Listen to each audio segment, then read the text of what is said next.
America! Tom Hand here at the Americana Corner.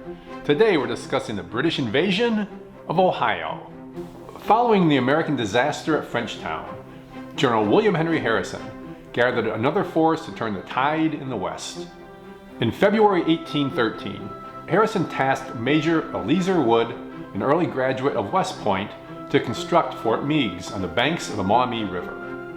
By the end of April, Harrison had 1,000 men at Fort Meigs, another 1,200 Kentucky militiamen under General Green Clay at Defiance, 30 miles upriver, and 160 men at nearby Fort Stephenson, commanded by Major George Croghan, the nephew of George Rogers Clark.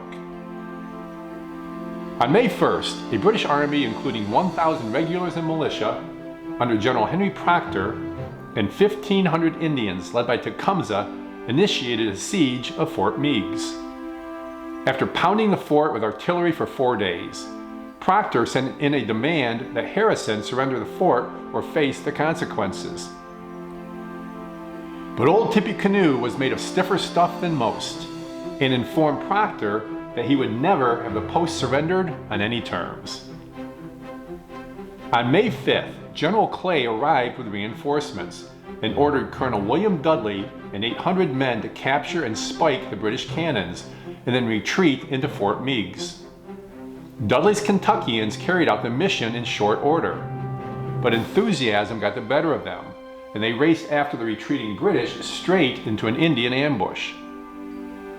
Dudley's force was destroyed, and only 170 men managed to escape and make their way back across the river to Fort Meigs.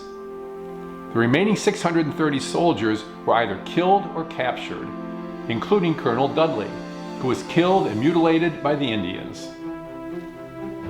Despite defeating Dudley's force and outnumbering the Americans, Proctor lost heart and abandoned the siege, retreating to Fort Malden.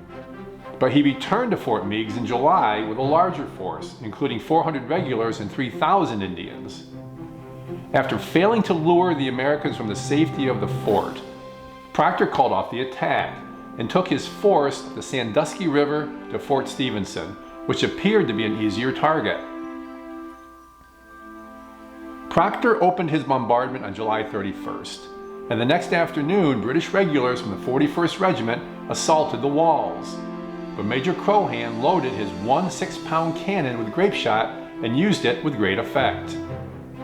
After 2 hours of futile assaults and nearly 100 casualties, Proctor called off the British attack, and the Indians who had clamored for this fight refused to try their luck against the Americans.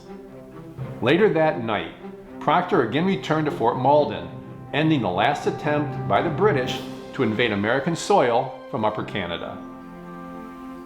General Harrison knew he must take the fight to the British in Upper Canada, but recognized it was impractical until Lake Erie was secured. That situation would change with one of the most consequential naval battles in early American history. Next week, we'll discuss the Battle of Lake Erie. Until next time, may your love of country lead you.